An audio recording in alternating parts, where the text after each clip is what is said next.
कहाणी सोमवारची शिवमुठाची. आटपाट नगर होतं. तिथे एक राजा होता. राजाला 4 सुना होत्या. 3 आवडत्या होत्या, 1 नाआवडती होती. आवडत्या सुनाचा तो चांगला प्रतिपाळ करी. नाआवडतीस जेवायला उष्ट, नेसायला जाळं भरडं, राहायला गुराचं बेड दिलं. गुराख्याचं काम दिलं. पुढं श्रावण मास आला. पहिला सोमवार आला. ती राणी गेली. नागकन्या देवकन्येची भेट झाली. त्यांना विचारलं, बाई कुठे जाता?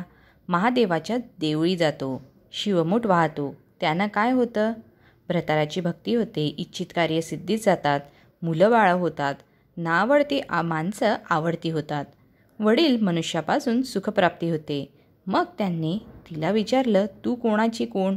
मी राजाची सून. तुमचे बरोबर येते. त्यांचे बरोबर देवळात गेली. नागकन्या देवकन्या वसा वसू लागल्या. नाआवडती म्हणाली, काय ग बायांनो, वसा वसता? आम्ही शिवमुठीचा वसा वसतो. त्या वशाला काय करावं? मूठ चिमूट तांदूळ घ्यावे, शिवराई सुपारी घ्यावी, गंध फुलं घ्यावं, 2 बेलाची पानं घ्यावी, मनोभावे पूजा करावी, हाती तांदूळ घ्यावे आणि तोंडाने शिवा शिवा महादेवा, माझी शिवमूठ ईश्वर देवा, सासू सासऱ्या दिरा भावा, नंदा जावा, नावडती आहे ती आवडती कर रे देवा, असं म्हणून तांदूळ वाहावेत. संध्याकाळपर्यंत उपवास करावा. उष्टमाष्ट खाऊ नये. दिवसा निजू नये. उपास नाही निभवला तर दूध प्यावं. संध्याकाळी आंघोळ करावी. देवाला फूल वाहावं व बेल वाहावं. मुकाट्यानं जेवण करावं. हा वसा 5 वर्ष करावा.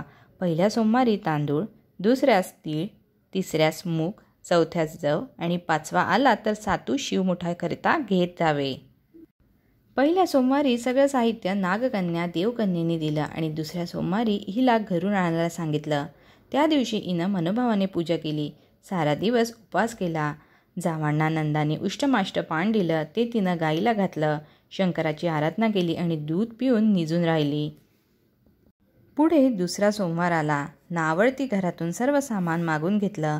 पुढं रानात जाऊन नागकन्येबरोबर मनोभावाने पूजा केली आणि शिवा महादेवा, माझी शिवमूठ ईश्वर देवा, सासू सासऱ्या दिरा भावा, नंदा जावा, नावडती आहे ती आवडती कर रे देवा, असं म्हणून तीळ वाहली. सारा दिवस उपास केला. शंकराला बेल वाहलं. दूध पिऊन निजून राहिली. संध्याकाळी सासू सासऱ्यांनी विचारलं, तुझा देव कुठं आहे? नावडतीनं जबाब दिला, माझा देव फार लांब आहे. वाट कठीण आहे. काटे कुठे आहेत? साप वाघ आहेत.